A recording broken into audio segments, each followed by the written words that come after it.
దేవుని కనపరుస్తూ అన్ని జనులలో, యూదులలో, సమరయలో నాకు సాక్షులుగా ఉండండి అన్నారు. యూదులు అంటే స్వజనులు, సమరయ అంటే అన్ని జనులు.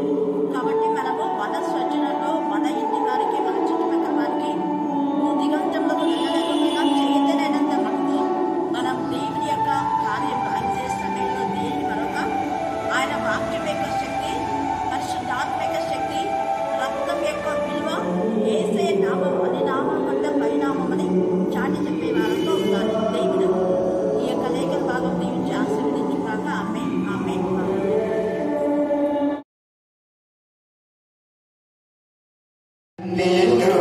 సరిపెను దేవుని పాదాలు ఇప్పటి నుండి నీ కళ్ళు చూచును దేవుని కార్యాలు.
తొమ్మిది సంవత్సరం.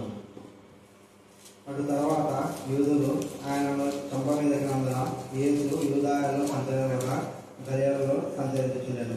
యూదులు పర్ణశాల పండుగ సమీపించారు కనుక ఆయన సహోదరులు ఆయనను చూసి, నీవు చేసిన క్రియలను నీ శిశువును చూసినట్లు ఈ స్థలము విడిచి యూదాయకు వెళ్ళుము. బహిరంగంగా అంగీకరింపబడ గోరువాడేవాడును తన పని రహస్యంగా జరిగింపడు. నీవు ఈ కార్యము చేసిన ఎడల నిన్ను నీవే లోకంలో కనపరుచుకోమని చెప్పింది. ఆయన సహోదరులైనను ఆయన ఎందుకు విశ్వాసం ఉంచలేదు. యేసు, నా సమయం ఇంకా రాలేదు, మీ సమయం ఎల్లప్పుడూ సిద్ధంగానే ఉన్నది. లోకం మిమ్మల్ని ద్వేషింపనేరదు, కానీ దాని క్రియలు చెడ్డవని నేను దానిని గురించి సాక్ష్యం ఇచ్చుచున్నాను కనుక అది నన్ను ద్వేషించుచున్నది. మీరు పండుగకు వెళ్ళుడి, నా సమయం ఇంకా పరిపూర్ణం కాలేదు కనుక నేను ఈ పండుగకు ఇప్పుడే వెళ్ళాలని వారితో చెప్పాను. ఆయన వారితో ఇలా చెప్పి గలిలయలోని నిలిచిపోయాడు. దేవుడి కృపలో మాకు దయచేయగాక. అనుదినము నీ బల్ల ఎదురు చేరి నీ యొక్క మా ప్రభు సన్నిధిలో చేరినట్లుగా నీ వాక్యం భుజించే వారికి నూతన శక్తి మీరు ఇవ్వడమే కాకుండా నిత్య జీవాన్ని మీరు సెలవించున్నారు. దేవా, నీ వాక్యమే జీవాహారమై ఉండగా ఈ రోజు మమ్మల్ని జీవింపజేసిన మా తండ్రి వల్ల మేము స్తుతిస్తున్నాం. ప్రతిదినం చేసే మేడను బట్టి నా ప్రభావ కొనియాడడానికి మాకు నేర్పించమని ప్రార్థిస్తున్నాం. దేవ, మీరు చేసిన మేడలో దేనిని మరొక కృతజ్ఞత కలిగి ఉండేలాగా మీకు ప్రోత్సాహం దయచేయమని ప్రార్థిస్తున్నాం. దేవ, మీకే స్తోత్రం, మీకే స్తోత్రం, మీకే స్తోత్రం, మీకే స్తోత్రం. అరుణ క్షేమంగా మా మధ్య నడిపించారు, మేము స్తుతిస్తున్నాం. అనేక ఆశీర్వాదాల పాత్ర మీరు ప్రోగించారు. కరోనా పీఠంలో దేవ ఎత్తి వల్ల ప్రతి వేళ జీవితాన్ని మీరు సెట్ చేయమని కాకుండా వారికి ఇచ్చిన ఉద్యోగాలు బట్టి గర్భఫల దీవెని బట్టి దాన్ని మేము స్తుతిస్తున్నాం. దేవ, ఇంకా నా ప్రభావ ప్రతి ఆత్మ సంబంధమైన ఆశీర్వాదం వీళ్ళందరికీ మేము కలుగు చేయదు కాక. దేవ, మీకే స్తోత్రం. ఎవరి పిల్ల ఏ ఒక్కరు పడిపోకుండా దేవ వారిని మీ చేతిలో పట్టుకోమని ప్రార్థిస్తున్నాం, గ్రహించమని ప్రార్థిస్తున్నాం, గర్తించమని ప్రార్థిస్తున్నాం, బుద్ధి చెప్పమని ప్రార్థిస్తున్నాం, సరి చేయమని ప్రార్థిస్తున్నాం. స్తోత్రం దేవ, మీకే స్తోత్రం, మీకే స్తోత్రం, మీకే స్తోత్రం, మీకే స్తోత్రం. లోకంలో మా ప్రభావ అతని వారి క్రియలు చెడ్డవి కాబట్టి నీ యొక్క భయభక్తి గల వారు, నీ బిడ్డలు, నీకు సంబంధించిన వారు ద్వేషిస్తారు. దేవ, అతని లోకం మమ్మల్ని ద్వేషించినప్పుడు తండ్రి మేము మీ బిడ్డలను అని గుర్తించగల జ్ఞానం మాకు కలగచేయదు కాక. దేవ, మీకు మేము ఇష్టంగా ఉండేలాగా మా ప్రవర్తన సరిచేయమని ప్రార్థిస్తున్నాం. దేవ, లోకంలో మా ప్రభావ ఇష్టమైన విధానం కాదు, కానీ దేవ మీ చిత్తానుసారమైన జీవితాన్ని మాకు దయచేయదు కాక. దేవ, యథార్థంగా నీతిగా నిజాయితీగా మేము జీవించడానికి మీకు దయచేయదు కాక. పరిశుద్ధమైన మార్గంలో, జీవ మార్గంలో, సత్య మార్గంలో, నీతి మార్గంలో దేవ నడవడానికి మీ కృపాసనం దయచేయగాక. మీ వెలుగులో ప్రతి చీకటి టైం అవును కాక. దేవ, మీకే స్తోత్రం, మీకే స్తోత్రం, మీకే స్తోత్రం, మీకే స్తోత్రం, మీకే స్తోత్రం. దేవ, ఈ జన్మంలో నా ప్రభావ మీ నామంలో, మీ రక్తంలో ప్రతి బిడ్డ ఆత్మ పరిశీలన చేసుకుని ఆత్మతో సత్యంతో మిమ్మల్ని ఆరాధించాలి. మరి ముఖ్యంగా ఈ దినంలో అంటే తేలిగా అంటే ప్రతిక్రియ. చెడ్డ చేస్తే చెడ్డనే వస్తుంది, మంచి చేస్తే మంచినే వస్తుంది అన్నమాట. ప్రతీకారం చేయు దేవుడు. ఈరోజు మన ధ్యానాంశం ఏం చెప్పాలి అంటే నా సమయం ఇంకనూ రాలేదు అంటున్నాడు. దాని అర్థం ఏంటంటే యేసయ్య చేసిన ప్రతి మేలుకు దేవుని ఆశీర్వాదాలు ఉంటుంది. అలాగనే లోకం చేసిన ప్రతి చెడుకు దేవుని యొక్క ఉగ్రత ఉండదు. నిన్న మనం చూసాం ఆ యొక్క యెహెజ్కేలులో మనం 25వ అధ్యాయంలో చివరి భాగంలో మనం చూసినప్పుడు ఎవరెవరిని దేవుడు పగదీర్చుకున్నాడో మనం విన్నాం. నిన్న విన్న వాళ్ళు చెప్పండి, ఎవరెవరి మీద దేవుడు పగ అంటే పగని కాదు, అది ప్రతీకారం తీర్చుకునే దేవుడు. అంటే చెడు చేసిన వాళ్ళకు చెడే జరుగుతుంది, కీడు చేసిన వాళ్ళకు కీడే, మంచి చేసిన వాళ్ళకు మంచి జరుగుతుంది. మనం ఏం చేస్తామో మన క్రియల ఫలితాన్ని మనకు వస్తుంది. అందుకే తండ్రి అనే దేవుడు ప్రతీకారం చేయి దేవుడు మనలో ఉన్నాడు. కాబట్టి ఆ సమయంలో నా సమయం ఇంకా రాలేదు అంటే దేవుడి యొక్క ఉగ్రత కూడా కొంత సమయం ఉంటుంది. మన జీవితంలో జరగవలసినటువంటి మరి ప్రతి కార్యములకు అది విజయమైన ఏదైనా కూడా ఒక కార్యం పూర్తి కావాలంటే దేవుడు సరైన టయాన్ని నియమించుంటాడు. మనం పుట్టక ముందే మన కాలగతులు ఆయన నిర్ణయించాడు. అందుకనే మనం ఆయన అధీనంలో ఉన్నాం. ఎప్పుడు ఎవరికి ఏది కావాలనో రైట్ టైంలో ఖచ్చితంగా ఆయన ఇస్తాడు. రైట్ టైంలో మనం పొందుకోవాలంటే మనం ఏం చేయాలంటే దేవునికి ప్రీతికరమైన సేవ మనం చేయాలి, దేవునికి ఇష్టంగా మనం ఉండాలి. అలాగా దుష్టులు కూడా తమ దుష్ట కార్యం బట్టి వెంటనే తమకు శిక్ష రావడం లేదు అని దేవుడు చూస్తూ ఊరుకునేవాడు కాదు. ఒక్కరోజు హఠాత్తుగా ఉగ్రత వచ్చింది. యెహెజ్కేలులో మనం చూస్తే నిన్నటి దినాన 24:14 చదవండి. 25 నా జనులైన ఇశ్రాయేలు చేత ఎదోము వారి మీద నా పగ తీర్చుకుందును అన్నాడు. ఇక్కడ పగ తీర్చుకుందును అంటే ఏదో క్రోధంతో కక్షతో కాదు. ఇక్కడ వాళ్ళు ఇశ్రాయేలు పైన పగ పెట్టుకున్నారు.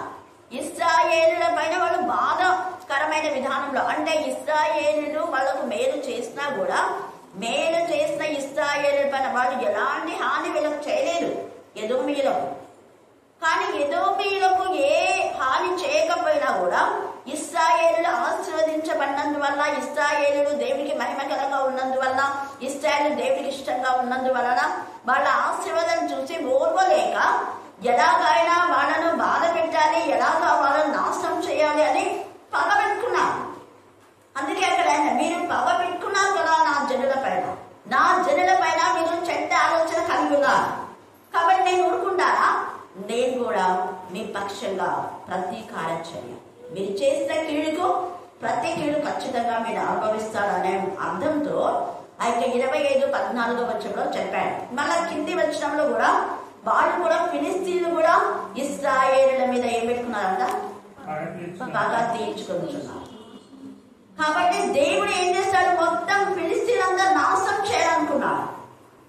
నిన్నటి దినం మనం చదివిన లేఖన భాగానికి ఈ రోజు మన యోహాను సువార్తకు సేమ్ దేవుడు ఒకే విధంగా చెబుతున్నాడు. ఇక్కడ యేసయ్య మంచి చేస్తే యేసయ్యను వాళ్ళ సొంత సహోదరులు కూడా అర్థం చేసుకోకుండా యేసయ్య పైన ఎంత బాధను అనుభవిస్తున్నారు, ఎంత బాధపడే విధంగా మాట్లాడుతున్నాడు. చూడండి, యోహాను సువార్త 7:1 అటు తర్వాత యూదులు ఆయనను చంప వెదకినందున, యూదులు అంటే ఎవరు? ఆయన సంబంధికులే. ఎంత బాధ చూడండి, మన సొంత వాళ్ళే మనకు హాని చేస్తుంటారు, కానీ దేవుడు హాని చేయకుండా మనం కాపాడతాం. ఎప్పుడు మనం దేవుడి బిడ్డలమైనప్పుడు, మనం దేవుడి బిడ్డలు కాకుండా దేవుడిలో జీవించకుండా పరిశుద్ధతలో, విధేయతలో, ప్రేమలో మనము నీతిగా నిజాయితీగా జీవించకపోతే దేవుడు మన పైన పగ తీర్చుకొని ప్రతీకారం చేస్తాడు. కానీ మనం దేవుడికి ఇష్టంగా ఉంటే మన పక్షంగా దేవుడే ప్రతీకారం చేస్తాడు. మనం ఏం చేయడం అవసరం. హల్లెలూయా, హల్లెలూయా. ఇక్కడ యేసయ్యను చంప వెదికారు. ఈ చంప వెదికిన వారిలో ఇంక్లూడింగ్ ఇస్కరియోతు యూదా కూడా. అతను కూడా ఇస్కరియోతు యూదుడు. చూడండి, యూదుడైనటువంటి ఇస్కరియోతు యూదా యేసయ్య మేలు చేస్తే యేసయ్య దగ్గర నుండి దొంగ అనే ఆ చెడ్డ పేరు కూడా పోయింది. కృతజ్ఞత కలిగి ఉన్నాను. చేసిన మేలుకు పత్తిగా యేసయ్య పైన చెడ్డ చూపు కలిగి ఉన్నాడు. యేసయ్య పైన మరి ఏ విధానంలో చంపాలి అనే చెడ్డ ఆలోచన సాతాను అతనిలో ప్రవేశించినందు వలననే అట్లాంటి ఆలోచన ఇస్కరియోతు యూదాకు వచ్చింది. మిగతా 12 మంది శిష్యులకు రాలేదు. మిగతా 11 మంది శిష్యులకు రాలేదు. ఈ 11 మంది అయితే యేసయ్యను ఏమాత్రం బాధ పెట్టడానికి వచ్చిన వ్యక్తుల చెవిని కూడా ఏం చేసినాడు? పేతురు నడిగాడు. అది తేడా చూసుకోండి. ఒక శిష్యుడేమో యేసయ్యను చంపాలి, కారణం ఆ శిష్యుడు సరైన వ్యక్తి కాదు. సరైన వ్యక్తులు కానప్పుడు మంచి వ్యక్తులను బాధ పెట్టారు అన్నది ఈ లేఖన భాగం యొక్క అర్థం. యేసయ్య అందుకే ఏమంటున్నా అంటే, ఎందుకు మీరు నన్ను చంపాలనుకున్నారు? ఇంకా కొంతమంది ఏమంటున్నారు? యూదుల పర్ణశాల పండుగ సమీపించదు కనుక ఆయన సహోదరులు ఆయన చూచి, అంటే ఈ చంపాలి అనుకున్న వాళ్ళ యొక్క మాటలు విని వీళ్ళు కూడా వాళ్ళతో వద్దాసులు పలుకుతూ, అసలు నువ్వేంది ఇక్కడ కార్యం చేసేది? ఎవరైనా కూడా సీక్రెట్ గా చేస్తారు, రహస్యమంతా చేస్తారు ఏవైనా కార్యాలు. నువ్వేదంతా బహిరంగంగా చేస్తున్నావు. మనం కూడా అంతే, సీక్రెట్ గా ఇవ్వాలంట. సీక్రెట్ గా ఇచ్చేవాళ్ళు సీక్రెట్ గా రహస్య పాపాలు చేస్తుంటారు. అది కూడా ఒకటి. ఎందుకు చెప్తున్నాను నేను అంటే, యేసయ్య సీక్రెట్ గా మనం వేసినా అది నిజమేంటంటే బహిరంగపరుస్తాడు. బీద విధవరాలు ఆమె ఏం చేసింది? రహస్యంగా వేసింది కదా. కానీ యేసయ్య ఆమె మంచిది కాబట్టే బహిరంగంగా చెప్పాడు, ఈమె వేసింది ఎక్కువ అందరిలో చెప్పాడు. అంటే మన వే ఆఫ్ థింకింగ్ రైట్ వేలో ఉంటే దేవుడికి మహిమకరంగా ఉంటారు. కొంతమంది సీక్రెట్ గా చేసి సీక్రెట్ గా ఏవేవో చేస్తుంటారు, అవి కాదు. బహిరంగంగా. తర్వాత దావీదు ఇచ్చిన కానుకలు కూడా దావీదు ఎవ్వరికి డప్పు కొట్టకుండా చెప్పరా, కానీ దేవుడు లేఖన భాగంలో రాసుంటాడు దావీదు దేవుని మందిరానికి ఎంతో చేశాడు అని ఎవ్వరికి చెప్పకుండా చేశాడు, కానీ దేవుడు వాటిని బయటపరిచాడు. చూసారా, ఇక్కడ వీళ్ళు ఏమంటున్నారు సహోదరులు, అప్పుడంతా వాళ్ళంతా ఏం చెప్పకుండా చేశారు, నువ్వేం అందరూ చెప్పుకున్నావు, ఆయన చేసే చెప్పమని చెప్పాడా? వద్దనే చెప్పాడు. వద్దని చెప్పినా కూడా ప్రజలు పోయి చెప్తున్నారు. కారణం ఏంటంటే దేవుని మహిమపరచడం కోసమే. అందుకే యేసయ్య అంటాడు, దేవుడు నీకు చేసిన మేడను నువ్వు అన్ని చెప్పాలి, ఏది మర్చిపోకూడదు. నా ప్రాణం యెహోవాను సంతించు, నా అంతరంగ సమస్తమా ఆయన చేసిన మేడను దేనిని ఏం చేయకూడదా? మర్మకూడదంటే మరి సాక్ష్యం చెప్పాలా వద్దా? అది మీరు కొత్త నిబంధన అంతా చూసుకోండి, ఎక్కడున్నా కూడా మేము సాక్షులము, మేము సాక్షులము, మా సాక్ష్యము సత్యము, నేను సాక్షి ఉన్నాను యోహాను చెప్తాడు, దీనికి నేను సాక్షులను. అందుకే పరిశుద్ధులకు ఆయన తోడైంటాడు అన్నాడు, కానీ అందరికీ లోకానికి అని చెప్పాలి. లోకం కోసమే ఆయన మరణించాడు, బట్ పరిశుద్ధులతో ఆయన ఉంటాడు, పరిశుద్ధులు ఆయనతో కలిసి ఉంటారు. అందుకే ఇక్కడ వీళ్ళ సహోదరులో కూడా చెడ్డ ఆలోచన వచ్చింది కాబట్టి, వాళ్ళు మంచి వాళ్ళు కాదు కాబట్టి యేసుని చూసి నీవు చేయించిన క్రియలు నీ శిష్యులు చూసినట్లు ఈ స్థలం విడిచి యూదయకు వెళ్ళుము, బహిరంగంగా అంగీకరింపబడగోడు వారు ఎవరు తన పని రహస్యంగా జరిగింపడు అనే మాట అర్థం ఏంటంటే, నువ్వు రహస్యంగా చేసుకోవాలి, అందరూ కలపడాలు చేసుకుంటున్నావేమి నువ్వు యేసు అలా చెప్పలేదు అనే సహోదరులు కూడా అలాగ అనేసరికి యేసుకి ఎంత బాధ అనిపించిందో. అప్పుడు అంటున్నాడు ఆయన 5వ వచనం, ఆయన సహోదరులైనను ఆయన యందు విశ్వాసం ఉంచలేదు. ఎంత సొంత వాళ్ళే మనం అర్థం చేసుకోకపోతే, మన చుట్టూ ఉన్న వాళ్ళే, మనతో ఉన్న వాళ్ళే, మనం మేలు చేసిన వాళ్ళే మేలు కొద్దిగా కీడు చేస్తే అది ఎంత గుండెపోతుందో మనం చెప్పాలి. వేరే వాళ్ళు చేస్తే, బయట వాళ్ళు చేస్తే అది పెద్దగా అనిపించదు, కానీ మన సొంత వాళ్ళే, మన ద్వారా మేలు పొందిన వాళ్ళే, వాళ్ళ సహోదరులే ఎన్ని మేలు పొందింటారు. కానీ ఇక్కడ మళ్ళా ఇక 5 రొట్టెలు 2 చేపలు పెట్టినప్పుడు వాళ్ళు కూడా ఎంతో మంది తినింటారు, తిని విశ్వాసఘాతులే మళ్ళీ ఇక్కడ మాట్లాడుతున్నారు. చూసారా, ఆయన సహోదరులు అయినను ఆయన ఎందుకు ఏం చేయలేదంట, విశ్వాసం ఉంచలేదు. మన వాళ్ళే మేలు పొందిన వాళ్ళే విశ్వాసం లేకుండా విశ్వాసఘాతకులైతే యేసయ్యకు ఎంత నొచ్చుకున్నాడు.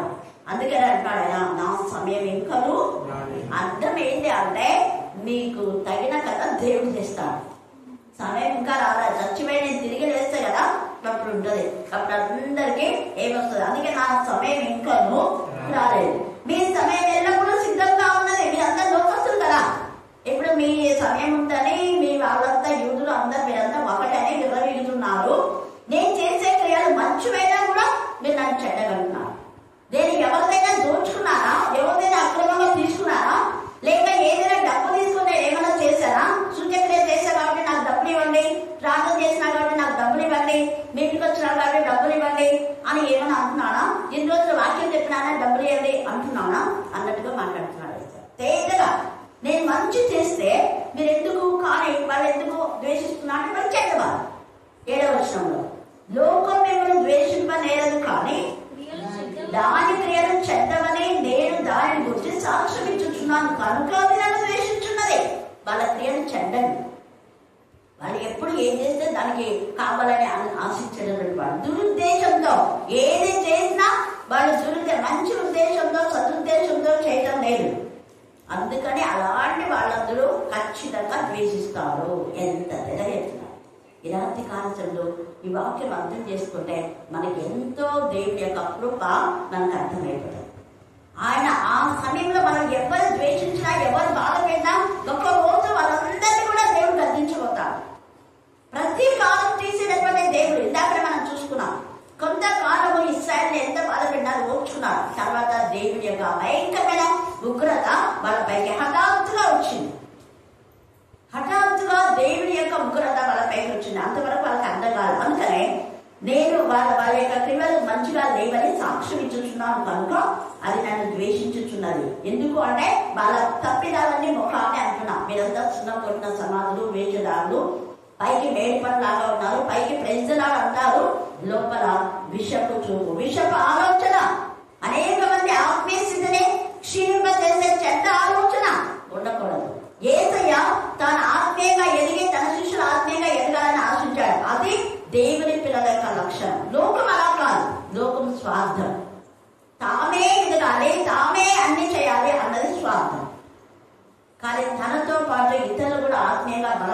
అది దేవుని పిల్లల యొక్క లక్షణం. అందుకని వీళ్ళు లోకంలో ఉన్నారు, నేను చేసే పని వాళ్ళు చేయడం లేదు అని వాళ్ళకి అసూయ ద్వేషం ఎక్కువైపోయింది. ఏసే చేసేలాగా ఈ యాజకులు ఈ పెద్దలు చేయడం లేదు కాబట్టి ఏసైని ప్రశంసిస్తున్నందున వాళ్ళకి మరి అసూయ ఎక్కువైపోయి ద్వేషిస్తున్నారు ఏసే.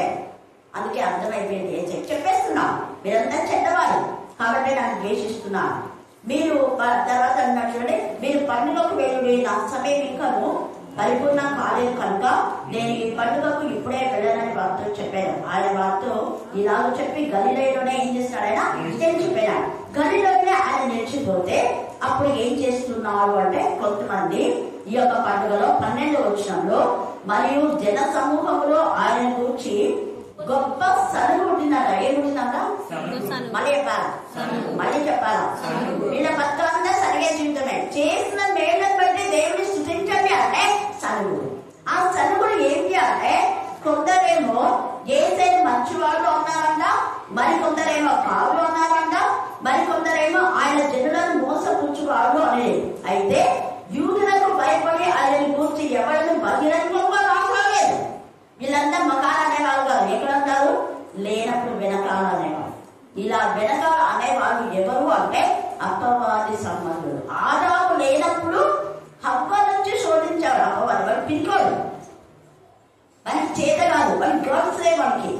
ధైర్యంగా ఆదాము ఉన్నప్పుడే వచ్చి ఈ పండు తినండి అని చెప్పొచ్చు, చెప్పలేదు. వాడికి తెలుసు క్రీస్తు పదవాడు కాబట్టి బలహీనులైనటువంటి అక్కడ స్త్రీ అనే మాటలో బలహీనులైన వ్యక్తులు పురుషులు కానీ స్త్రీలు కానీ బలహీనమైన సంఘాలను అపవాది పాడు చేసేస్తున్నారు. సంఘంలో అపవిత్రమైపోతున్నాయి, సంఘంలో పాడైపోతున్నాయి, సంఘంలో నాశనం చేయడానికి వాడు కంకణాలు పట్టుకున్నారు. అందుకే ఎన్నో సంఘాలు వగరుస్తూ ఉన్నాయి. అయితే మనం దేవునికి ఇష్టమైన బిడ్డలుగా ఉన్నామా? వ్యక్తిగతంగా మనం దేవునికి ఇష్టంగా ఉంటే, కుటుంబ పరంగా దేవునికి ఇష్టంగా ఉంటే అప్పుడు సంఘము నిర్దోషమైన సంఘంగా, నిష్కలంకమైన సంఘంగా, దేవునికి ఇష్టమైన సంఘంగా, దేవునికి మహిమమైన సంఘంగా ఆయన ఎదుట నిలబడతారు. తీర్పు దినమందు దేవుడు తీర్పు తీరుస్తాడు. అందుకే ఇక్కడ అన్నాడు, మీకు మేలు చేస్తే మీరు ఎందుకు నా పైన ఇలా పగబట్టుకున్నారు? నేను చెప్పే కదా నేను చెప్తున్నానా, దేవుడు చెప్తున్నానని మీరు ఆలోచించారా? నీకు ఆత్మల వివేచన అనేది అర్థమైపోతుంది కదా. 16 వచ్చిన అంటాడు, చెప్పండి 16. అందుకు యేసు నేను చేయబోద నాది కాదు, నేను చేయబోద నాది కాదు, గర్భంలో ఉండే దేవుడు నన్ను ఏర్పరచుకున్నాడు. 20 అన్నాడు. దేవుడు చెప్పినందుకు నేను చెప్తున్నా, మీకు నచ్చితే వినండి, లేకపోతే ఏమైనా వేసుకోండి. ఎందుకు చెప్తున్నావు? నేను చెప్పే బోధ నాది కాదు. చదవండి.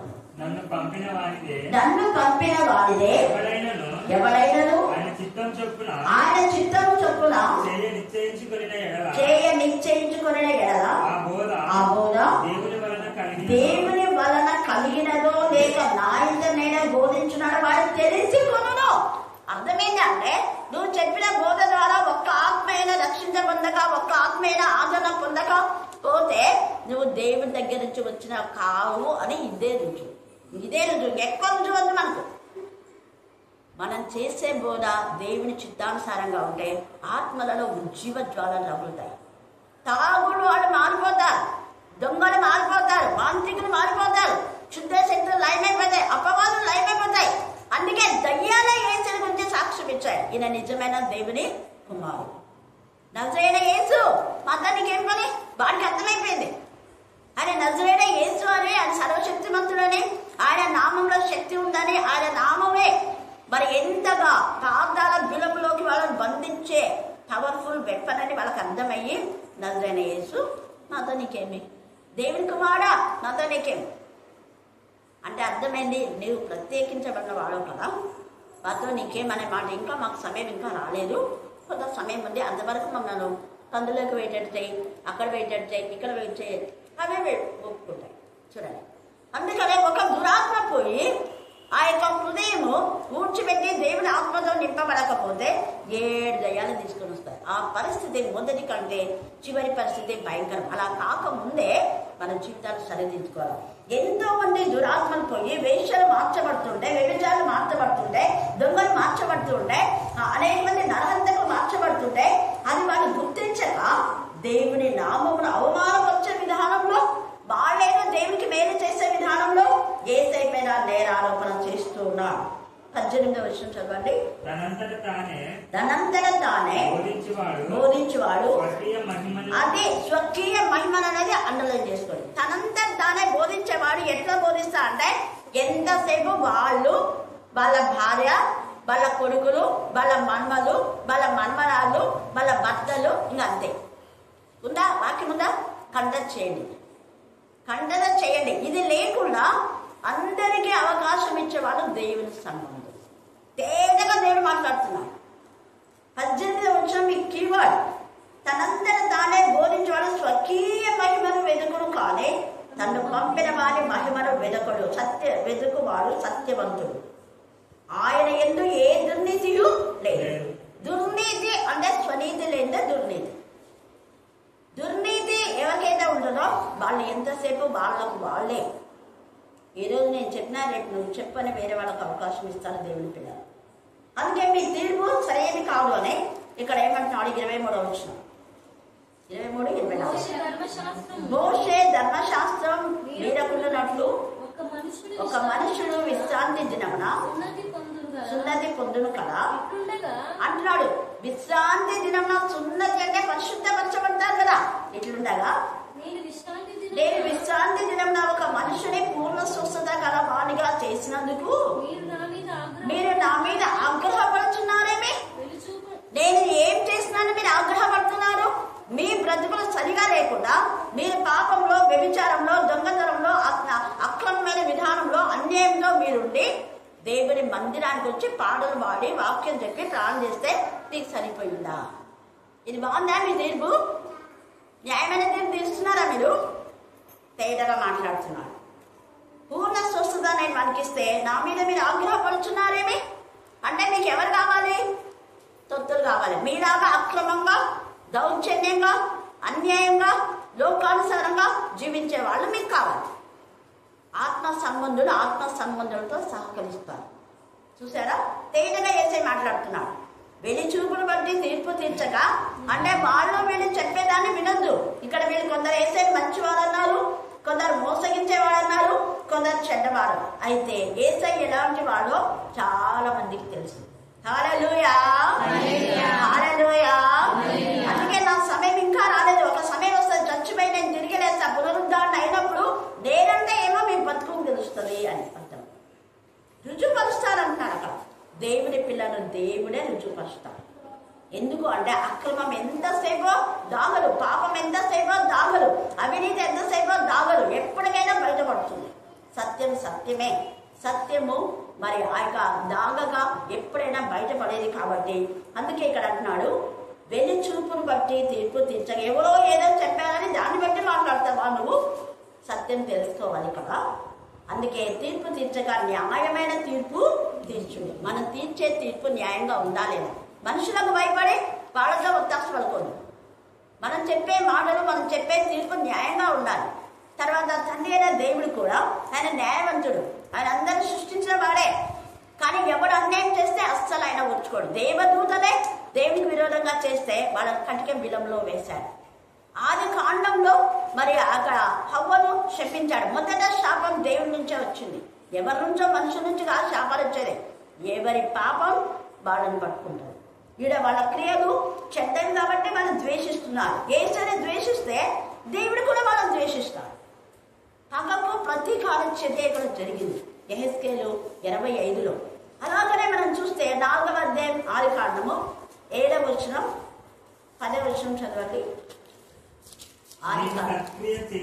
నీవు సత్క్రియ చేసిన తల ఎత్తుకొనవా? సత్క్రియ చేస్తే నువ్వు తల ఎత్తుకుంటావు. సిగ్గు లేకుండా తల ఎత్తుకొని అంటాడు. అక్కడ అక్కొస్తున్నందుకు మేము ఇట్లా పోతే మాట్లాడక భయమైంది అన్నారు అనుకుంటున్నాను. అదే అయిపోయాను. అక్కకు ప్రైజ్ అని చెప్పాలనుకున్నాము, కానీ భయం. ఎందుకు భయమవుతుంది? తప్పేస్తే భయమవుతుంది. తప్పు చేయకపోతే యథార్థంగా వచ్చి ఒప్పేసుకుంటాం. లోకస్తులతో వెళ్ళిపోతే మరి అంతే. అందుకని ఇక్కడ ఇంకా కొంతమంది తప్పు చేసి కూడా విరమిగే వాళ్ళు కూడా ఉన్నారు. అదొక రకమైన నేచర్. చేసే చెడ్డకారం చేసి మళ్ళీ కాలర ఎగిరేసే వాళ్ళు కూడా ఉన్నారు. అందుకే ఇక్కడ సత్క్రియ చేస్తే నువ్వు తల ఎత్తుకున్నావా? 10వ వచనం. అప్పుడు ఆయన నువ్వు చేసిన పని ఏమిటి నీ తమ్ముని రక్తం యొక్క చూడండి, రహస్యంగా నువ్వు చేసినావు, ఎవరు చూడలేదు అనుకున్నావు, చంపేసి అక్కడ పెట్టేశావు. కానీ నీ తమ్ముని రక్తం ఏమైపోతుందంట, అది పాపం కూడా మొరపెడుతుంది దేవుడికి, పాపం కూడా దేవుడికి మొరపెడుతుంది. అలాగని ఇక్కడ తమ్ముని రక్తం మొరపెట్టింది దేవుడికి. అప్పుడు దేవుడు కూడా ప్రతీకార చర్య చేశాడు. ఇక్కడ 15వ వచనం, అందుకు యెహోవా అతనితో కాబట్టి ఎవడైనను కయ్యూను చంపిన ఎడల, మీరు ఆ యొక్క 14:15 చదివితే దేవుడి యొక్క ఉగ్రత వచ్చేసింది. నువ్వు సేద్యం చేసుకొని నీ చెమట వచ్చి నువ్వు ఇలాగ తిందామనేసరికి పశ్చాత్తాపడతాడు దేవుని. అది పశ్చాత్తాపడేది ఉండాలి. మనకు అసలు పశ్చాత్తాపమే రాదు. చేసిన తప్పును క్షమాపణే కోరుకోం, ఇంకా తప్పును సమర్థించుకునే బతుకులు ఉంటే అంతే. తప్పును సమర్థించుకునే బతుకులు. ఇక్కడ ఇతను వెంటనే తన తప్పని దేవుని దగ్గర అపాలజీ చెప్తే దేవుడు కూడా నీకు ఒక సీల్ వేస్తున్నాను, కానీ శిక్ష తప్పించాను, శిక్షనే, కానీ నేనెవరు హాని చేయకుండా నేను చేస్తాను అనే మాట అక్కడ మాట్లాడుతున్నాడు పరిశుద్ధ ఆత్మదేవుడు. ఈ రాత్రి కాల సమయమందు మనం దేవునికి ఇష్టమైన బిడ్డలుగా ఉంటే ఎన్ని ఆశీర్వాదాలు. ద్వితీయోపదేశకాండం 11:12. ద్వితీయోపదేశకాండం 11:12. అది ఆకాశ వర్ష జలము తాగును. ఆ దేశం, అట్లాంటి దేశంలో దేవుడు నిన్ను ఇష్టంగా తీసుకుపోతాడు. దేవునికి ఇష్టంగా ఉంటే పరలోక రాజ్య వారసులు అవుతారు. తర్వాత ద్వితీయోపదేశకాండం 31:23.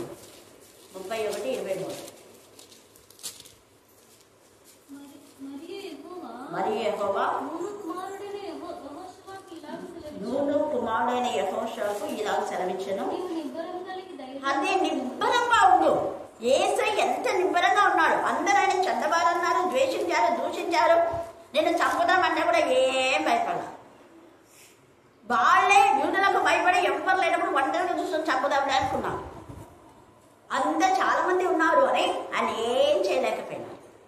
చూడండి, చంపాలని అనుకున్నారు కానీ ఏం చేయలేకపోయినారు. ఆ సమయంలో యేసయ్య ఎప్పుడు మరణించాలో దేవుని నిర్ణయం, ఎప్పుడు లేయాలో దేవుని నిర్ణయం, నువ్వెప్పుడు చావాలో దేవుని నిర్ణయం, నీకెప్పుడు ఉద్యోగం కావాలో దేవుని నిర్ణయం, ఎప్పుడు నిన్ను తల ఎత్తుతాడో అప్పుడు తల ఎత్తుతాడు. కొన్నిసార్లు టెస్టులు వస్తాయి, వాటిలో మనం నిలబడాలి. కొంతకాలం ఓర్చుకున్నాడు యోగు, భయంకరమైన అవమానం, నిందలు. యోసేపుకు కూడా భయంకరమైన నిందలు, అవమానం. ఏ అన్నలైతే ఆయన బాధ పెట్టాడో అంతకంటే 100 అంతలు వాళ్ళ ఒడిలో కొంచెపోసాడు దేవుడు. అంత గొప్ప దేవుడు అంతే. ఒక్క యోసేపుని బాధ పెడితే ఇక్కడ వాళ్ళ యొక్క 11 మంది అన్నలు, అన్న భార్యలు, వాళ్ళ పిల్లలు అందరూ ఏడ్చేలా, కడుపు మంటలు అయ్యేలా చేశాడు, ఆకలితో అల్మటించేలా చేశాడు దేవుడు. అది దేవుడి కార్యం. అలాంటి చాలా ఉన్నాయి. యోగును బాధ పెట్టినటువంటి స్నేహితులు కూడా సిగ్గుతో తల వంచుకొని యోగు దగ్గరికి వచ్చి చెప్పాలి. అలాగనే మనం 26 ఆదికాండంలో ఇక్కడ ఈ దేవుని యొక్క పిల్లల్ని ఎవరికి బాధ పెట్టినా వాళ్ళకి ఎప్పుడు ఆశీర్వాదం ఉండదు. ఇస్సాకును బాధ పెట్టారు, మళ్ళీ సిగ్గుతో ఇస్సాకు దగ్గరికి వచ్చి అపాలజీ చెప్పారు. ఎవరైతే వారి వైపు తిరిగి అపాలజీ చెప్పారో వాళ్ళకందరికీ మళ్ళీ బ్లెస్సింగ్స్ చేయాలి. ఇక్కడ యోసేపు అన్నలు కూడా ఒప్పుకున్నారు, మేము చేసింది తప్పు, ఒప్పుకున్నారు. కాబట్టి వాళ్ళు ఆకలితో అలమటించకుండా మంచి స్థితిలో దేవుడు వాళ్ళని ఆశ్రయించాడు. ఎప్పుడైతే మనం కప్పుకొనగా ఒప్పుకుంటామో తప్పిదాన్ని దాచిపెట్టాడు. అతిక్రమం దాచిపెట్టేవాడు ఎప్పుడు కూడా వర్ధిల్లాడు. అతిక్రమంలో ఒప్పుకోవాలా, మళ్ళీ ఏం చేయాలా, విడిచిపెట్టాలి. ఒప్పుకొని అబద్ధాలు పెట్టి అబద్ధాలు కాదు, నేను కాదు అది ఇది ఒకరి మీద వేయడం కాదు. అక్కడ యథార్థంగా తప్పులు ఒప్పుకో, అప్పుడే వర్ధిల్లే జీవితం మనలో ఉంటుంది. అలాగనే మనం చూస్తే కీర్తన 36:1-2 వచ్చిన ఇంకా టైం లేదు.